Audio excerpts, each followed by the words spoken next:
So eto na mga idol, NBA Media Day at nag-trash talkan kaagad ang mag-amang si Lebron at Bronny. Daming nangyari mga idol, etong si Draymond Green may nakasagutang reporter, uminit kaagad ang ulo nitong si Draymond. Madami pang exciting na pangyayari ang dapat mong abangan sa videong ito. So unahin muna natin ang two of the most exciting duo sa paparating na NBA season, Victor Wembanyama and Chris Paul. Parang ma-mute ball and Muggsy Bogues lang ang vibe ng dalawang to. Excited din si Ja Morant sa kanyang rookie teammate na si Zach Edey, ang 7-footer big man ng Memphis Grizzlies. Kung tuwang-tuwa na sila sa NBA Media Day, locked in naman itong si Kawhi Leonard. Hanggang saan kayang dalhin ni Kawhi Leonard at James Harden ng LA Clippers gayong wala na sa kanilang kupunan si Paul George, pero bahagyang lumakas sa kanilang second unit sa pangunguna nitong si Kevin Porter Jr. Hanggang sa ngayon, bilib na bilib pa rin si Anthony Edwards dito kay Stephen Curry sa kanilang stint for Team USA sa Paris Olympics. Natuto daw si Ant-Man kay Steph playing without a ball. Pero nang matanong si Anthony Edwards kung ano daw ba ang reaksyon niya sa pagkakatrade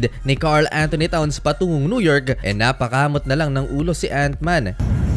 But you know it's a business, so I just gotta run with it.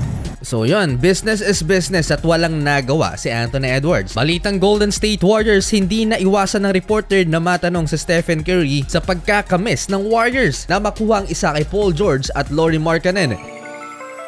No big names na nakuha ang Golden State Warriors sa nakalipas na off-season, pero tiwala sa Stephen Curry na makagagawa pa rin ang pangalan ng Golden State Warriors sa paparating na NBA season. We're in that position where we can be a relevant team early, give ourselves a chance to compete.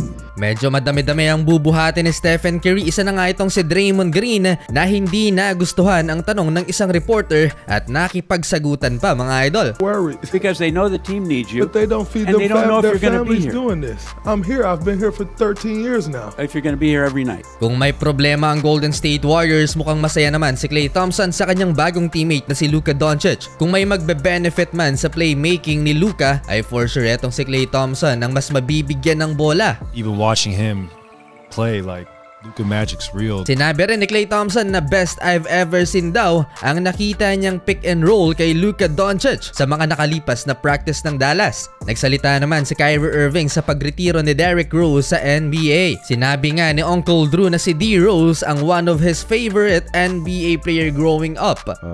But our stories is what connects us forever. So D. Rose is definitely on that list of some of my favorite people in the world and one of my favorite players. Nagbabalik Dallas rin itong si Spencer Dinwiddie at binato kaagad ni Luka Doncic ng tuwalya mga idol habang nagpapa-interview. Wala na sigurong mas exciting pa sa bagong teammate sa Los Angeles Lakers ang mag-amang si LeBron at Bronny. Nagtalo pa ang dalawa habang ini-interview ng media mga idol. No. Did the ref call it? I mean, I'm not gonna get that call right now. I'm not gonna get that call right now. I'm playing against it. Kahit yung nag-i-interview mga idol, tawang-tawa na lang sa dalawa. Pero mas matatawa ka dito sa pinagawa ng media kay D'Angelo Russell. Tinuruan ba naman mag-Chinese si D-Lo? Parang training papuntang CBA mga idol. 忽然多，有来所为对的，是咪